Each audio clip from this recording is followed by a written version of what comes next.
So the question that you want to answer for yourself is, am I in the receiving mode of what I'm asking for, or am I still beating to the drum of, I don't have it, but I want it. I don't have it, but I want it. I don't have it, but I want it. I don't have it, but I want it. Because when I don't have it, but I want it, I don't have it is the resistance in the I want it.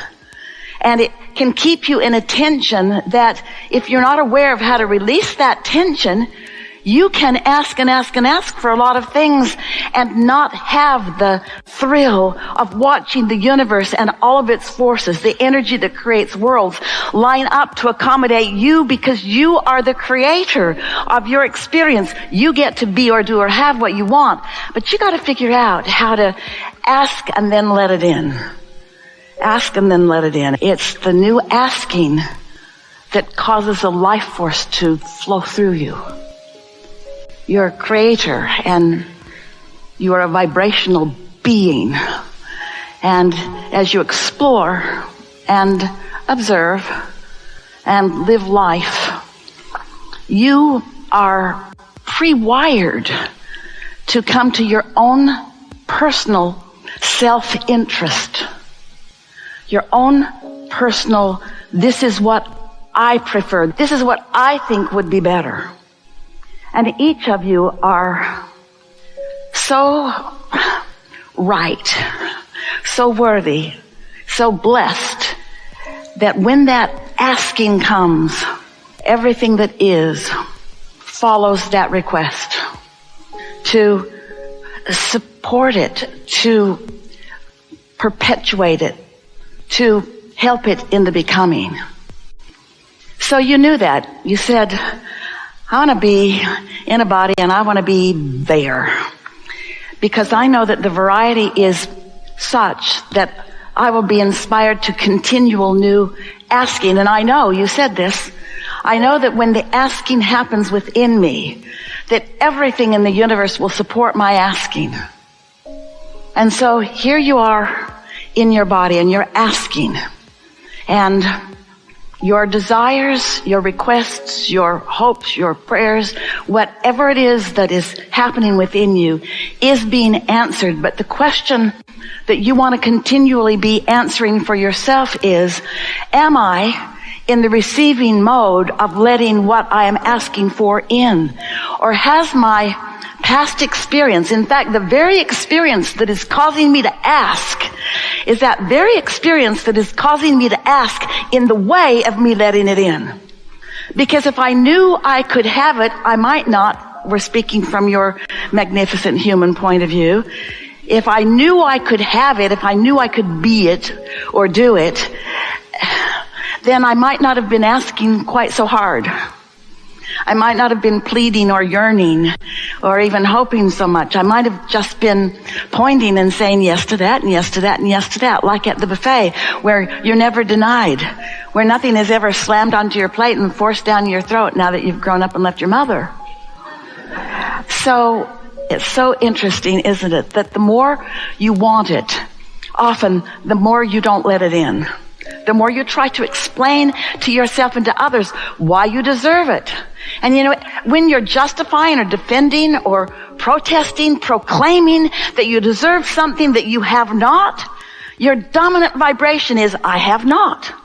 And the law of attraction doesn't listen to your words. The law of attraction listens to your vibration, responds to your vibration. And when your vibration is one of, I have not, then the things that you have not that you want can't get in, because you've got a vibrational emitting that is attracting the absence of what you want rather than the presence of you want. Now we know that seems like that sucks. We know that seems all wrong in many cases. But you said, I'm wanting, not willing. You were willing, but you didn't say, I'm willing. You said, I'm eager about being present in this creative realm, eager about exploring and defining my personal preferences, my personal interests, and focusing them into being. Molding the clay of the universe through the power of your thought by being aware of the way you feel. Because you have a really good thing going for you. You came into this body, and the larger part of you, your inner being, that source soul part of you, remains non-physically focused. And you know, when you proclaim a preference to something, when you ask for it, you emanate a rocket of desire that your inner being focuses then upon with no resistance. And all of the cooperative components are gathered in what we are calling a vortex. It's this swirling mass of attraction, this vibrational reality that precedes the manifestation, which you are going to have the fun of getting to allow. You're going to get to watch it evolve. You're going to get to feel it into being. Oh, you got a flash of it. That thing that you didn't want that made you ask for it in a strong way, you got a flash of it, but you're not steady on that flash. You're tentative on it. You want it because you don't have it in so many cases. And when you want it because you don't have it, you can't get it. So from the moment that you give birth to your desire, your work is to practice what we've been calling the art of allowing. Your work is to allow your desire to come into being. And it's not work.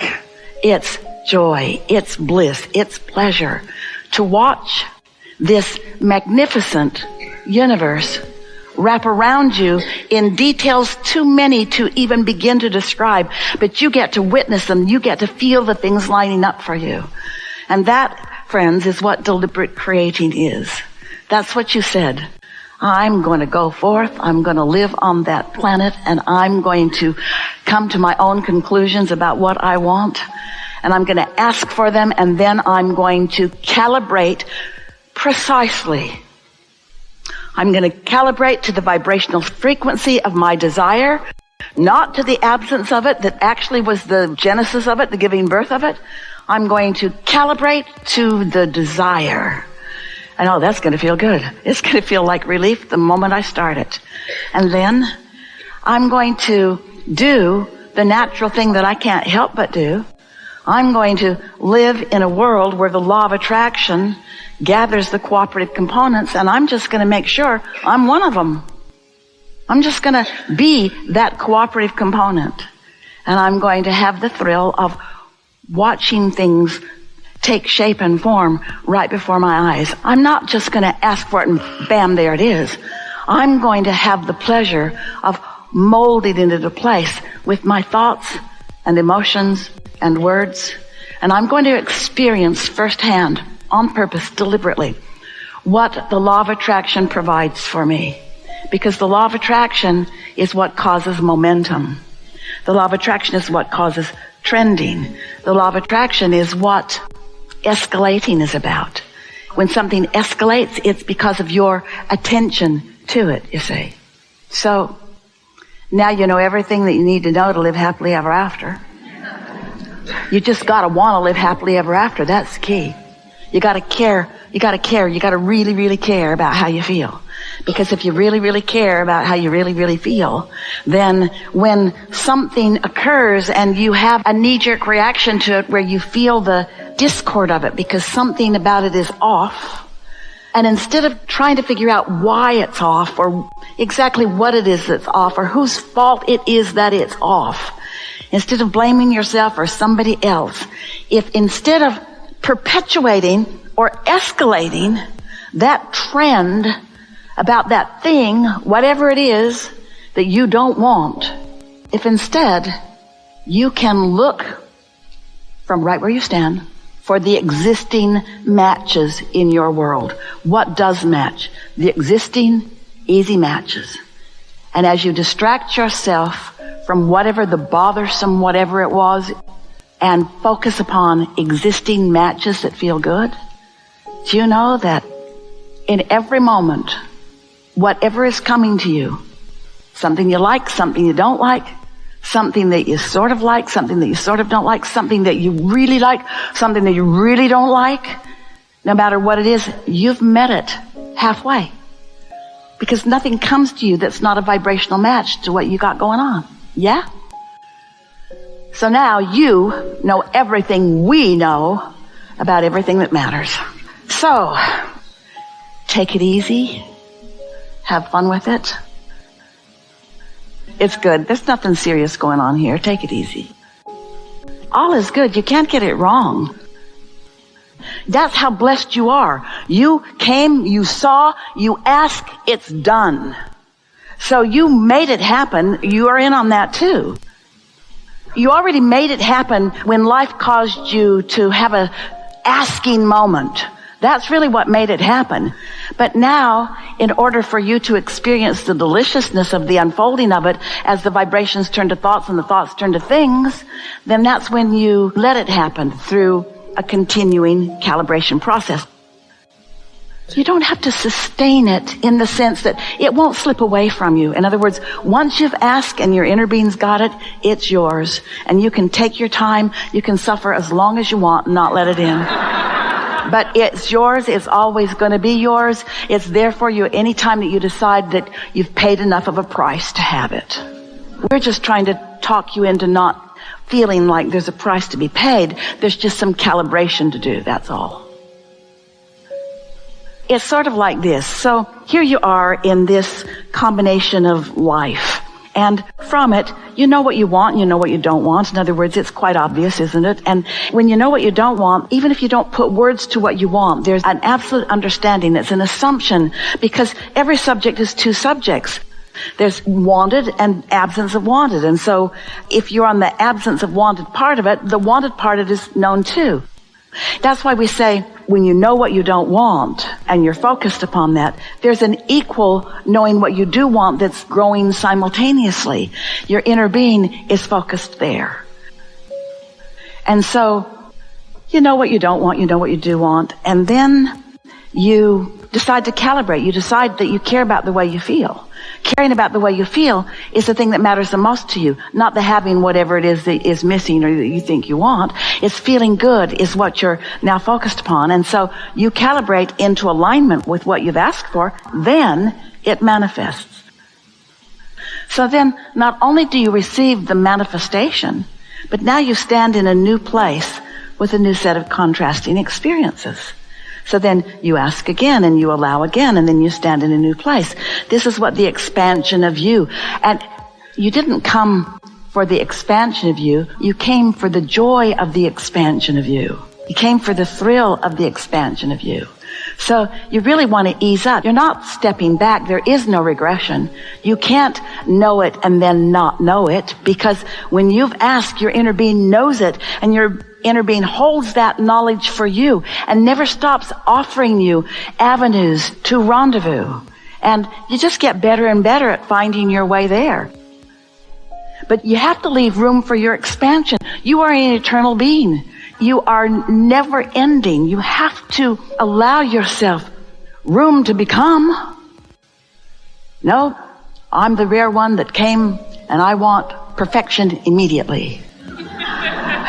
And we say, you don't, you think you do, but you don't. What you want is as much as you can let in. And so we get it, and we want this for all of you. We want you to let as much in as you can, because it's all supposed to be so good. Jerry used to say to Esther on occasion, especially when they first came together, because Esther was sort of ravenous for everything. And Jerry would say, don't you want to save something for later? And Esther would say, why? Why? Why? Because there will be more later, but you don't have to save for it. It will be as much as you can conjure and allow. You're not going to use it up. There's not a finite pie that you've been assigned. Here's what you've been assigned, and don't use it up too soon, because you might get into your 30s or 40s and you might have a long time of deprivation after that. It's an infinite pie that continues to expand through your continuing asking and through your continual allowing. Yeah.